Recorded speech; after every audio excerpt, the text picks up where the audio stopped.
So last class में हमारा ozone हो गया था आई गेस।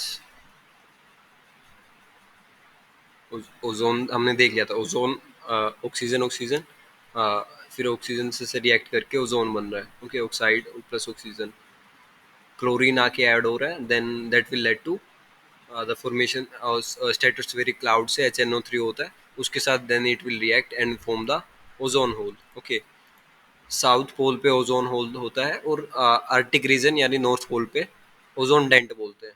ओके, कई बार जो ये पोलर वोर्टेक्स होता है, पोलर वोर्टेक्स से समझ रहे हो ना, किन क्लाउड्स का फॉर्मेशन हो जाना, HNO3 का, स्टेटस पोलर स्टेटोस्फेरिक क्लाउड का, पोलर स्टेटोस्फेरिक क्लाउड का फॉर्मेशन हो जाना जिसके अंदर HNO3 है। ओके, दिस, क्योंकि यहाँ लो प्रेशर जनरेट हो जाता है। Okay, high to low wind flow कर रही है। ओके, सो अब क्लोरीन है, this chlorine will react with this oxygen, इसके साथ रिएक्ट करेगा तो ओजोन नहीं बनेगा, क्योंकि इस वाला ऑक्सीजन ऑक्साइड कौन ले गया, क्लोरीन ले गया। ओके, देन HNO3 है, कहाँ से बन रहा है, स्ट्रेटोस्फेरिक क्लाउड से। ओके, सो अब क्लोरीन, एक क्लोरीन किसके साथ रिएक्ट करेगा, इस हाइड्रोजन के साथ, एक क्लोरीन किसके साथ रिएक्ट कर लेगा, HNO3 के साथ, ओ सॉरी NO3 के साथ। Okay, so that will lead to polar vortex,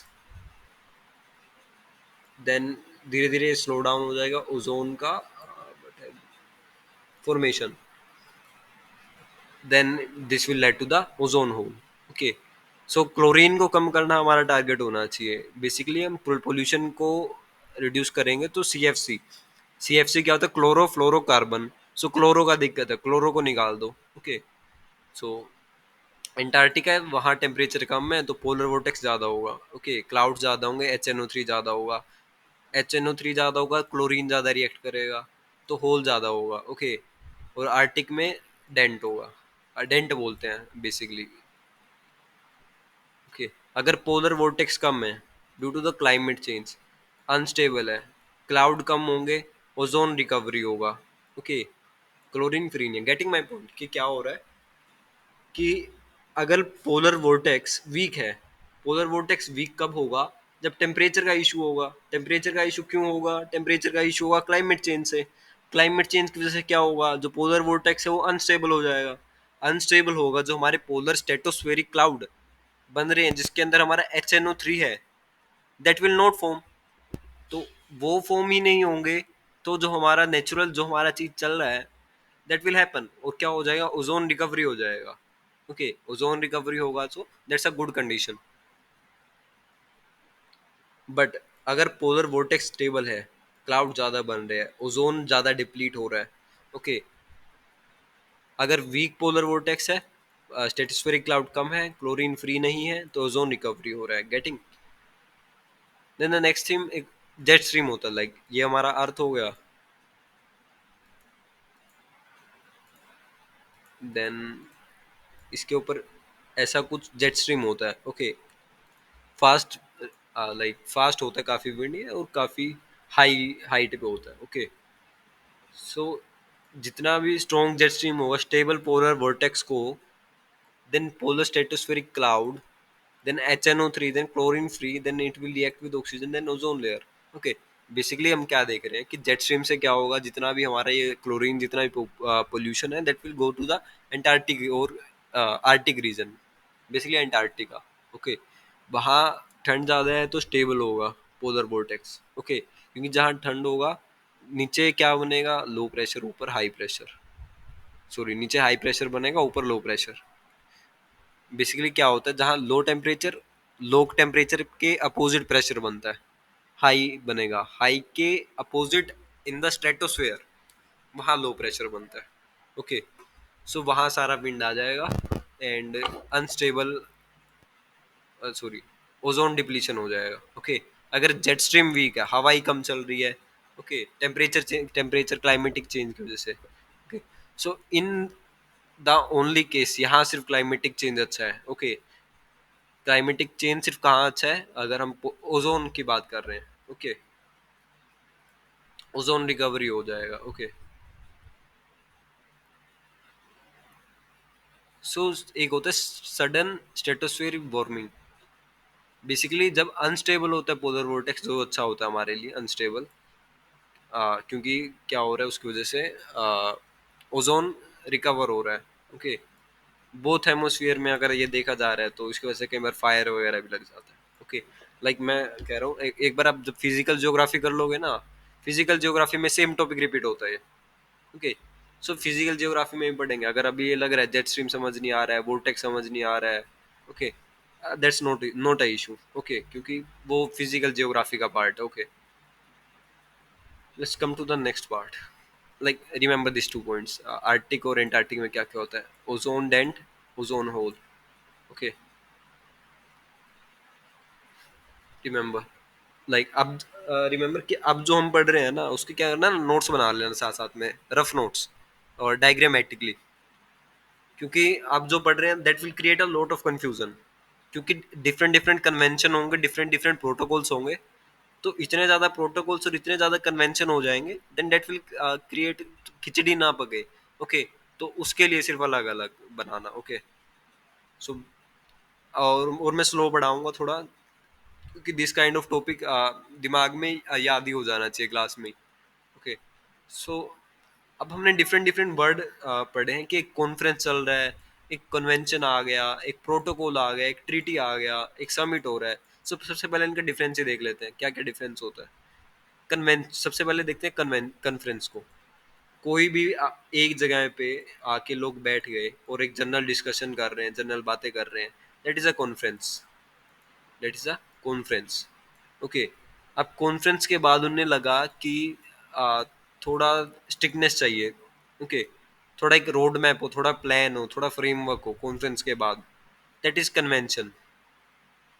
conference की तो ऐसा भाई ऐसे आ गए हम, जनरल बातें कर रहे हैं कि क्लाइमेट चेंज हो रहा है, ये हो रहा है, वो हो रहा है, दैट इज कॉन्फ्रेंस। कन्वेंशन में क्या होगा, तो अब थोड़ा काम भी करने की सोचेंगे। ओके, कि प्लान बना लेते हैं, रोड मैप बना लेते हैं कि क्लाइमेट चेंज हो तो रहा है, उसको ठीक कैसे करें। एक रोड मैप बना लें, काम नहीं करना शुरू किया इन्होंने, ये क्या कर रहे हैं, सिर्फ प्लान बना रहे हैं, रोड मैप बना रहे हैं, फ्रेमवर्क बना रहे हैं। ओके, उसके बाद आ गया प्रोटोकॉल।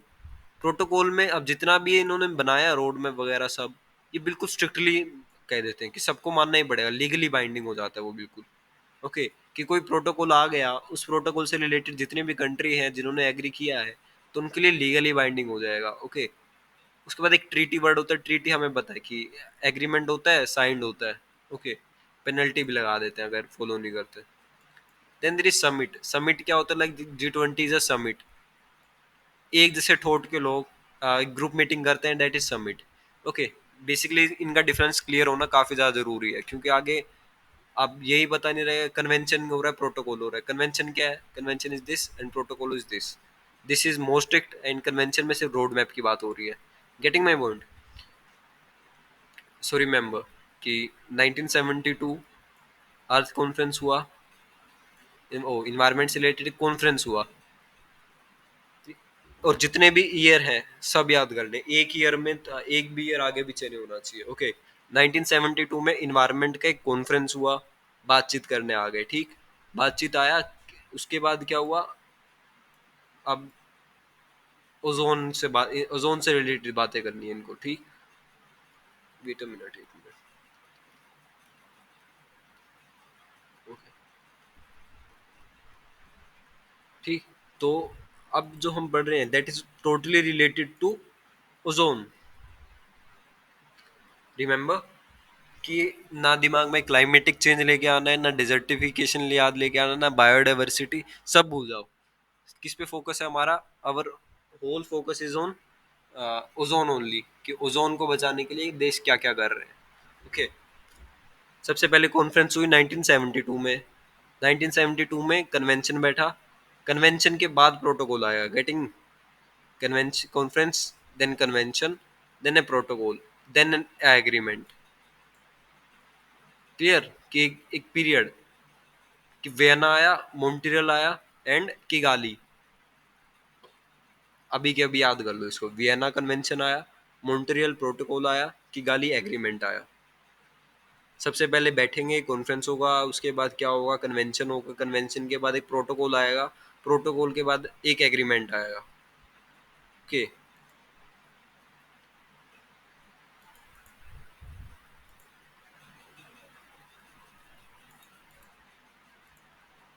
ये कुछ नहीं पढ़ना है।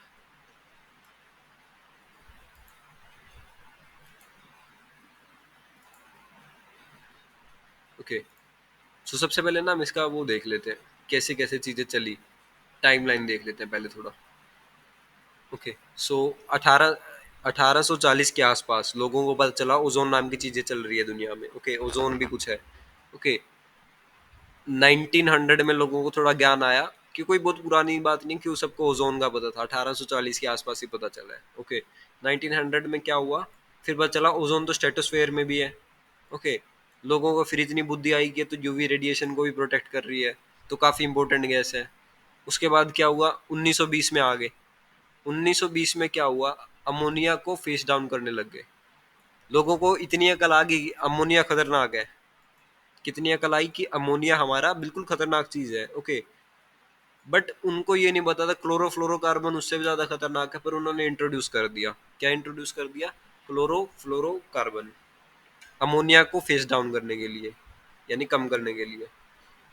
देन 1970s ग्लोबल लीडर आए, सबने चर्चा की थोड़ा वैसे ही हवा में फोन पे बात कर लिया, ऐसे सोचो, कोई बातें नहीं चल रही कि ओजोन से रिलेटेड कुछ है। ओके, फिर 1972 में कॉन्फ्रेंस होता है, स्टॉकहोम कॉन्फ्रेंस। ओके, इन्वायरमेंट से रिलेटेड है, इन्वायरमेंट में सब आ जाता है, इन्वायरमेंट में सब आ गया। ओके, इन्वायरमेंट पे थी, रियो समिट भी बोलते हैं इसको, अर्थ समिट भी बोलते हैं। Wait a minute, let me confirm. 19 no, ये अर्थ समिट नहीं है। ओके, 1970 की स्टॉकहोम कॉन्फ्रेंस ही है, ओनली सिर्फ इन्वायरमेंट पे। इसमें बिल्कुल भी कंफ्यूज नहीं होना, लाइक काफी वर्ड रिपीट होंगे इसमें। So this is Stockholm conference, किसके ऊपर, इन्वायरमेंट। इसके अंदर तीन ऑर्गेनाइजेशन थी, world health organisation, food and agriculture organisation, international labour organisation, ILO, FAO, WHO. Okay, ये 1919 की बनी हुई है, ये 1945 की, ये 1948 की। इसका हेडक्वार्टर जनेवा में है, इसका रोम में, इसका भी जनेवा में। ओके, और 1972 में 5 जून को ये जहाँ बैठे थे, उसी को इन्वायरमेंट डे बोलने लग गए। क्लियर, कि 5,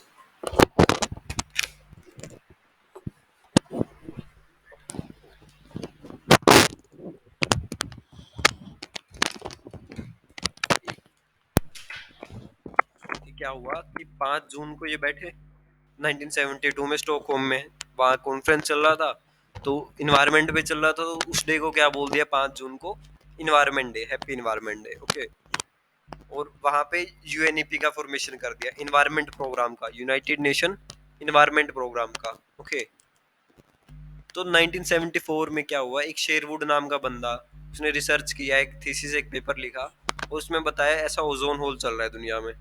ओके, सो अब लोगों को पता चल गया ओजोन होल चल रहा है, तो उसके बाद क्या किया, 1917 यूएन ने थोड़ा एक्शन लिया इसके ऊपर, रिसर्च के ऊपर, कि कैसे हो रहा, थोड़ा और एक्सप्लेनेशन मांगा, समथिंग लाइक दैट।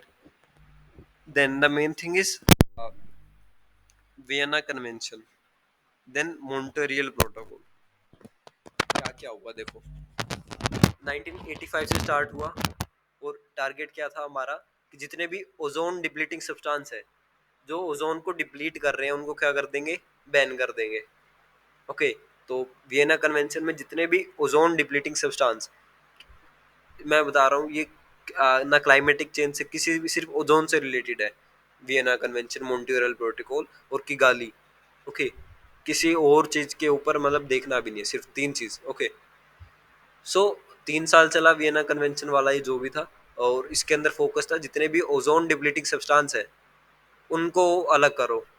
देन 87 से 89 तक मॉन्ट्रियल प्रोटोकॉल आ गया। ओके, इसमें कहा क्लोरोफ्लोरोकार्बन है, उनमें दिक्कत लग रही है हमें, तो क्लोरोफ्लोरोकार्बन को फेस कर दिया, फेस डाउन कर दिया। ओके, अब उनको इतना अकल तो था कि क्लोरोफ्लोरोकार्बन को फेस डाउन कर रहा है क्योंकि वहां से दिक्कत आ रही है, बट उनको इतना अकल नहीं आया कि क्लोरोफ्लोरोकार्बन में किस चीज का दिक्कत आ रहा है, क्लोरीन का आ रहा है। ओके, सो क्लोरीन का उन्होंने क्या किया, एक, उसके बाद HFC आए थे, you know, hydrofluorocarbon. Hydrofluorocarbon. So hydrofluorocarbon आए, वो तो हो गया हमारा बेस्ट। पर उसके बीच में क्या आ गया था, HCFC, हाइड्रोक्लोरोफ्लोरोकार्बन, हाइड्रोक्लोरोफ्लोरोकार्बन। बट दिक्कत ही क्लोरो में था। ओके, तो क्लोरो में ही दिक्कत था, तो फिर दोबारा वही, कोई ज्यादा असर नहीं हुआ। देन हमारा HFC आया, हाइड्रोफ्लोरोकार्बन, उसने थोड़ा कम किया, और ये रेफ्रिजरेटर वगैरह में ज्यादा यूज होता है। ओके, देन 26 से 19 में हमारा अभी रिसेंटली किगाली एग्रीमेंट हुआ। अब ये कह रहा है HFC को भी कम कर दो, क्योंकि HFC भी नुकसान ही कर रहा है, कोई इतना बढ़िया नहीं है। ओके, तीन कैटेगरी डिवाइड कर दी बेसिकली इसने। डेवलप्ड के लिए अलग टारगेट दिया, जो इमरजेंसी इमरजेंसी के लिए एक अलग टारगेट दे दिया इन्होंने, एक डेवलपिंग कंट्रीज के लिए अलग टारगेट दे दिया। बट अब HFC डाउन किया, उसके बाद HFO आ गया। ओके, सो एक टाइमलाइन था कि ऐसा ऐसा चल रहा है। सो अब देखते हैं, चल तो रहा है अब। UNEP, WMO, उसके बाद वैसे देख लेते हैं। UNEP बन गया था हमारा, वर्ल्ड मेट्रोलॉजिकल ऑर्गेनाइजेशन ने मिलकर एक IPCC बना लिया। इस साल IPCC से क्वेश्चन भी आया हुआ था, इसी साल। ओके, इंटर गवर्नमेंट पैनल और climatic change. Okay, climatic change को अभी नहीं छेड़ रहे हम, ठीक है। सो एक टाइमलाइन था कि इस तरीके से हमारा जितना भी काम था वो चला। अब एक्सप्लेन करते हैं इनको थोड़ा।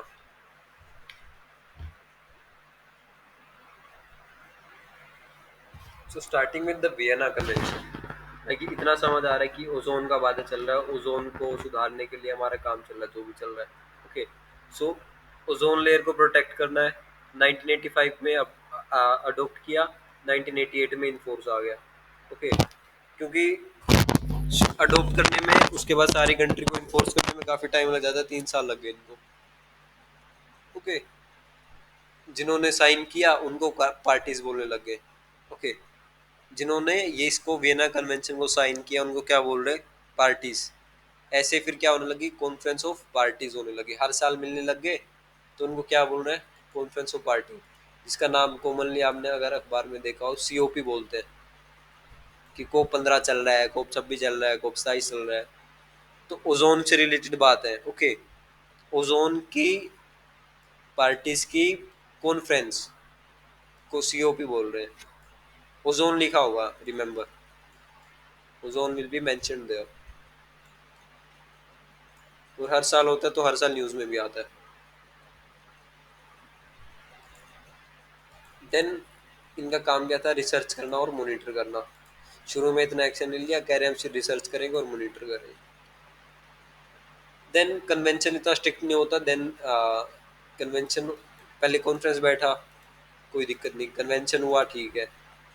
कन्वेंशन में क्या कर रहे हैं, रिसर्च कर रहे हैं, मॉनिटर कर रहे हैं। अब कह रहे हैं और स्ट्रिक्ट करना पड़ेगा, लीगली बाइंडिंग चाहिए, तो क्या क्या ले आए, प्रोटोकॉल ले आए। उस प्रोटोकॉल का नाम दिया इन्होंने मॉन्ट्रियल प्रोटोकॉल। गेटिंग, कि इसमें बेसिकली ODS पे फोकस किया गया। But is ODS, ozone depleting substance, ozone depleting substance. ऐसे सब्सटेंस को बैन कर दो, बॉयकॉट कर दो, फेज आउट कर दो, जिन्होंने हमारे ओजोन लेयर को डिप्लीट किया है। ओके, ताकि हम प्रोटेक्ट कर सके हमारे ओजोन लेयर को। 26 अगस्त 1987 को इसको एग्री माना किया, और 26 जनवरी 1989 को इसको अडोप्ट इन फोर्स आ गया। ओके, और 16 सितंबर को इन्होंने कहा कि वर्ल्ड ओजोन डे मनाएंगे।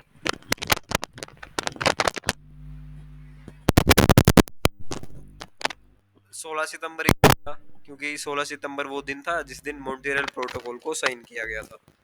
ओके,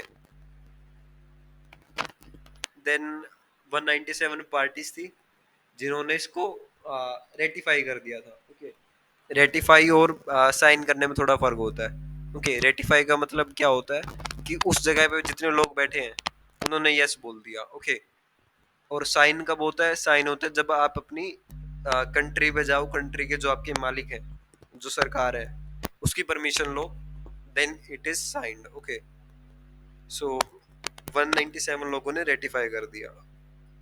क्या इनका मेन टारगेट क्या था, और लीगली बाइंडिंग था, और फर्स्ट था ऐसा अपने टाइप का। क्लोरोफ्लोरोकार्बन को क्या करो, रिमूव करो।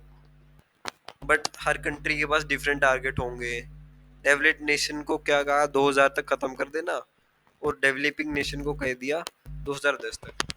सो इसमें समझने का basically most important part is that कि 197 कंट्रीज था, उन्होंने रेटिफाई कर दिया। अब उसमें कुछ नेशन है जिन्होंने बिल्कुल क्लोरोफ्लोरोकार्बन का यूज किया है। उन्होंने कोयले की खदानें हैं, मान लो कोयला लेके चल रहे हैं, ओके। सो जितना भी कोयला है उसका भर भर के यूज कर लिया है, अपना डेवलपमेंट कर लिया उन्होंने, ओके। सो उनको कह दिया तुम अब डेवलप्ड हो, तुम और कोई ऐसा नया क्लोरोफ्लोरोकार्बन का कोई भी यूज नहीं करोगे, तो 2000 तक तुम्हारा बिल्कुल देश से क्लोरोफ्लोरोकार्बन का जितना भी अमाउंट है निकल जाना चाहिए, ओके। बट अब जो डेवलपिंग नेशन है, जिन्होंने अभी तक कोयले कोयले की खदान को खोजा ही है, ओके, तो वो भी डिमांड करेंगे कि भाई हम तो थोड़ा यूज तो कर ले, थोड़ा डेवलप कर ले खुद को। सो उनको थोड़ा 10 साल का छूट दे दिया कि भाई तुम भी थोड़ा कोयला यूज कर लो, उसके बाद अपना तुम भी थोड़ा फेज आउट हो जाना इससे, ओके। सो इसको हम बोलते हैं common but differentiated responsibility, okay. इसके बाद क्या कहा कि तुम अब क्या यूज करना, HCFC का यूज करना, किसका, HCFC। दिक्कत अब वही आ गई, अब इनको पता ही नहीं कि क्लोरीन ही सब दिक्कत कर रहा है, क्लोरीन ही HNO3 के साथ जाके पोलर वोर्टेक्स पे ऐड हो रहा है, okay, something like that, okay. But इसको भी टारगेट दे दिया कि HCFC है,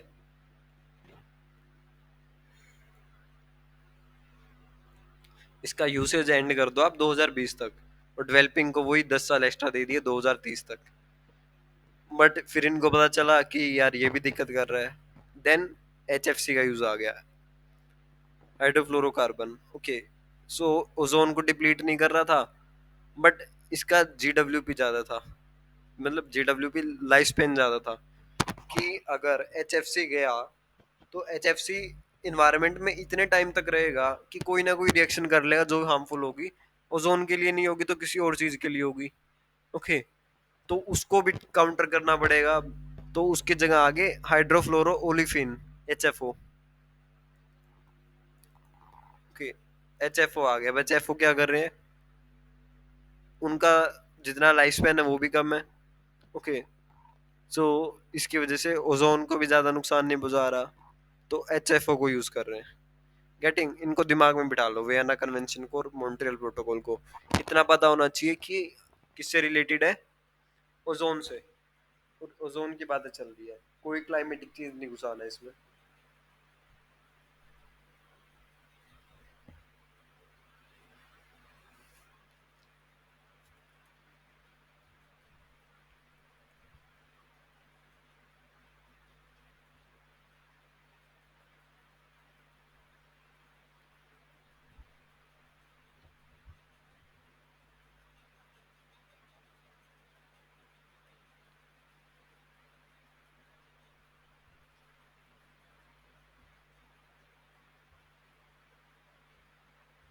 ओके, सो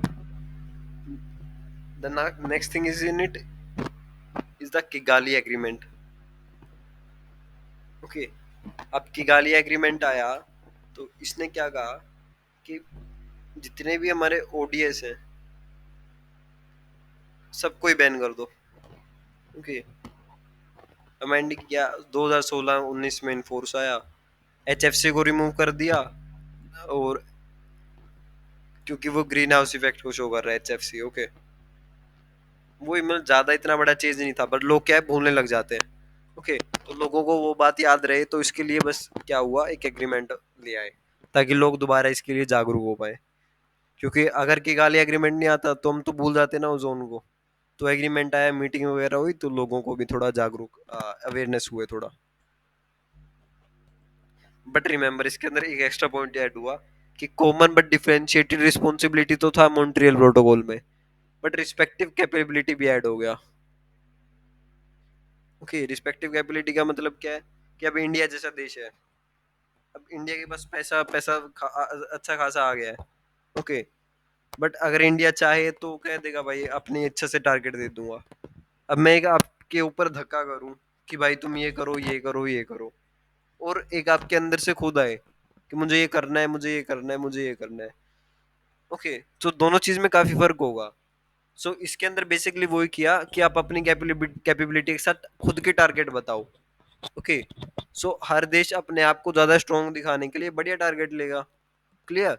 तो उन टारगेट की वजह से क्या हुआ, डिफरेंट डिफरेंट लोगों ने अपने हिसाब से टारगेट ले लिए। Okay, so that is respective capability, अपने कैपेबिलिटी के हिसाब से। तो एक ग्रुप था यूएसए, यूके, यूरोपियन यूनियन का। मतलब इन्होंने कह दिया कि हम 2019 से स्टार्ट कर देंगे और 15% तक कम कर देंगे 2036 तक। ओके, तो जो 2012 के में लेवल था उसका 15% कम कर देंगे 2036 तक। फिर सेकंड ग्रुप था चाइना, ब्राजील। ठीक, इन्होंने कहा कि हम 2020 से शुरू करेंगे और 20% ऑफ 2021 कम कर देंगे 2045 तक। एंड जो 2021 में लेवल था उसका 20% रिड्यूस करके 2045 तक रिड्यूस हो जाएगा उतना। ठीक, फिर तीसरे में आ गया इंडिया, पाकिस्तान, सऊदी अरब। इन्होंने कहा कि 2028 तक स्टार्ट करेंगे हम और 15% का रिड्यूस कर देंगे 2024 का 2047 तक। Okay, so this is about the Kigali agreement. Basically इसमें क्या हो रहा है, कंट्री अपना खुद का दे रही है। मॉन्ट्रियल में क्या हो रहा था कि हमने तोप दिया कि 2030 तक करना है, तुम्हें 2020 तक करना है, तो वो नहीं करेंगे। इसमें क्या हो रहा है कि उनको ही बोल दिया कि अपने टारगेट दो, अपने टारगेट के हिसाब से तुम अब अपना जिस हिसाब से करना है तुम्हें करो। ओके, सो इंडिया की कुछ टारगेट है वो देख लेते हैं। 2028 तक कोई यूज नहीं होगा, फ्रीज कर देंगे सब कुछ। कोई एचएफसी का यूज नहीं होगा, हाइड्रोफ्लोरोकार्बन का कोई यूज नहीं होगा। ओके, पहला स्टेप क्या होगा, 2032 तक 10% करेंगे, 37 तक 20, 42 तक 30 और 47 तक 85%। ओके, और इंडिया सिर्फ 3% कंज्यूम करता है वर्ल्ड का। यूएसए और चाइना देखो कितना कर रहे हैं, 37 और 25। Okay,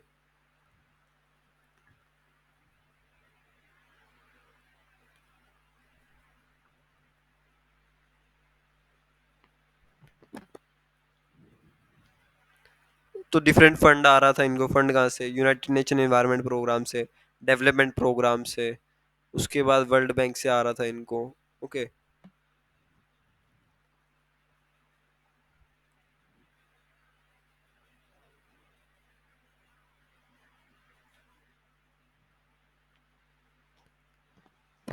focus on this, this is very important.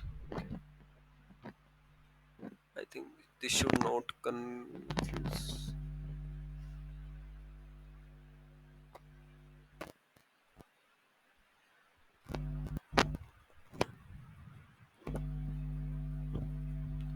मोरसो, Doha, चीप रेड, बाली।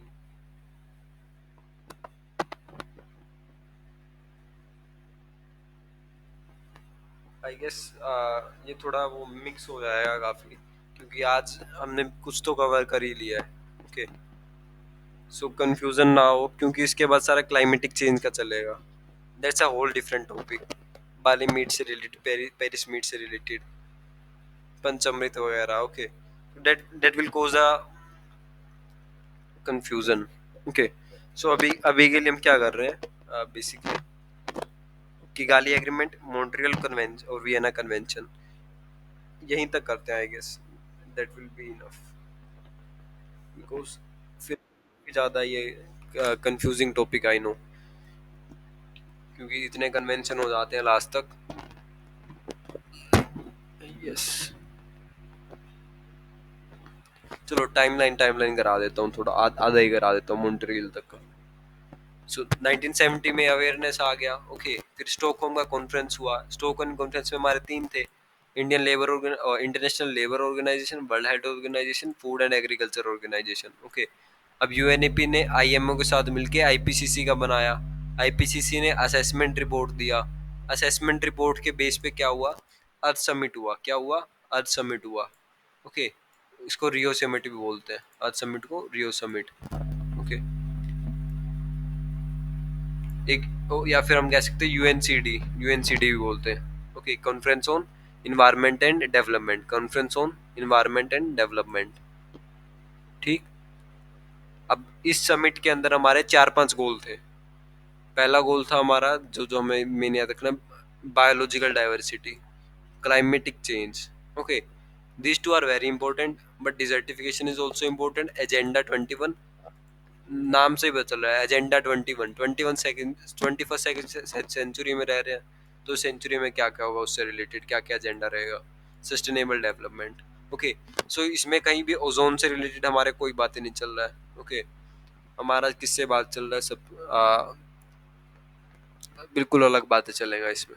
उसके बाद फिर हमारा क्लाइमेटिक चेंज अलग से पढ़ेंगे, बायोलॉजिकल डाइवर्सिटी अलग होगा, सस्टेनेबल डेवलपमेंट का मीटिंग अलग होगा, डिजर्टिफिकेशन का अलग मीटिंग होगा। Okay, so I think that will be enough for today. Okay, काफ़ी कंफ्यूज हो जाएंगे वरना इससे।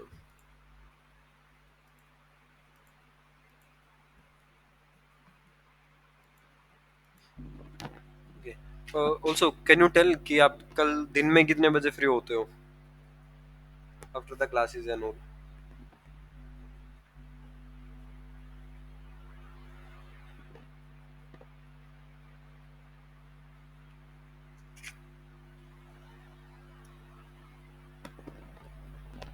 Like can we shift our class for tomorrow, क्योंकि मुझे थोड़ा ये इलेक्शंस वगैरह से रिलेटेड काम है कल।